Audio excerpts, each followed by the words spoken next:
स्वागत है आपका एमपीजे के कंसेप्ट की क्लास में।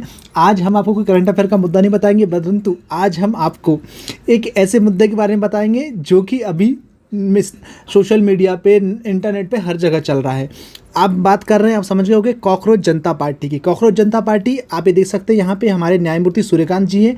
इन्होंने एक स्टेटमेंट में भारतीय जो बेरोजगार है उनको कॉकरोच कहा था। तो इसके जवाब में एक हमारे युवा है अभिजीत डिपके जी। तो अभिजीत डिपके जी, इनके बारे में जान लेते हैं पहले। अभिजीत डिपके जी जो है अमेरिका के बोस्टन यूनिवर्सिटी से अभी पब्लिक रिलेशंस के बारे में पढ़ रहे हैं और ये 2020 से लेकर 2023 तक आम आदमी पार्टी में जो उनकी सोशल मीडिया साइट थी उसमें एक वॉलंटियर के रूप में कार्य कर रहे थे। तो इन्होंने इस पार्टी का गठन किया है, कॉकरोच जनता पार्टी का गठन किया गया है। अब देखो ये क्यों हम इसके बारे में पढ़ रहे हैं, क्योंकि इन्होंने बोला है कि जो युवाओं की असहमति को कॉकरोच कह दिया गया, भारत जैसे लोकतांत्रिक देश में ये हम स्वीकार नहीं करेंगे। ये जीत अभिजीत डिपके जी ने बोला है। अब देखते हैं इन्होंने अपनी पार्टी में ज्वाइन होने के लिए कुछ चीज़ें बताई है। उन्होंने मैनिफेस्टो जारी किया है। उन्होंने मैनिफेस्टो में क्या बोला है कि हमारी 5 डिमांड्स हैं, हमारा पेशेंस इनफाइनाइट है, हमारे पास जीरो करोड़पति डोनर्स हैं और हमारा पास एक ही फाउंडर है और नो पीए है।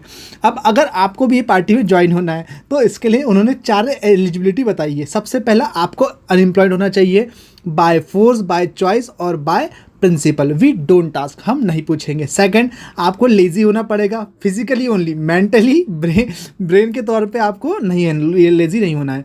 फिर आपको एक्टिवली ऑनलाइन होना पड़ेगा, इसकी तीसरी एलिजिबिलिटी है। और चौथी है कि आपको आपकी बात को इफेक्टिव, शार्पनेस और हॉनेस्ट रूप से रखनी आनी चाहिए। अब इन्होंने अपना एक 5 पॉइंट का एजेंडा भी जारी करा है। इस एजेंडे में सबसे पहले बोला गया है कि अगर हमारी सरकार आती है तो इन्होंने बोला है कि जो no post retirement rewards for जजेस, तो जजेस को रिटायरमेंट की वजह से राज्यसभा की सीट दे दी जाती है तो हम ये चीज़ बंद कर देंगे। सेकेंड, उन्होंने बोला है कि कोई भी अगर वोट को खारिज कर दिया जाता है, कैंसिल कर दिया जाता है, तो हम ये ऐसा नहीं होने देंगे जहां हमारी सरकार होगी, क्योंकि किसी का भी वोट छीनना उसका एक मूल अधिकार छीनने के बराबर होता है। थर्ड, इन्होंने बोला है कि हम महिलाओं को 50% का रिजर्वेशन देंगे और इस रिजर्वेशन के लिए हमको कहीं पे भी सीट बढ़ाने की ज़रूरत नहीं है।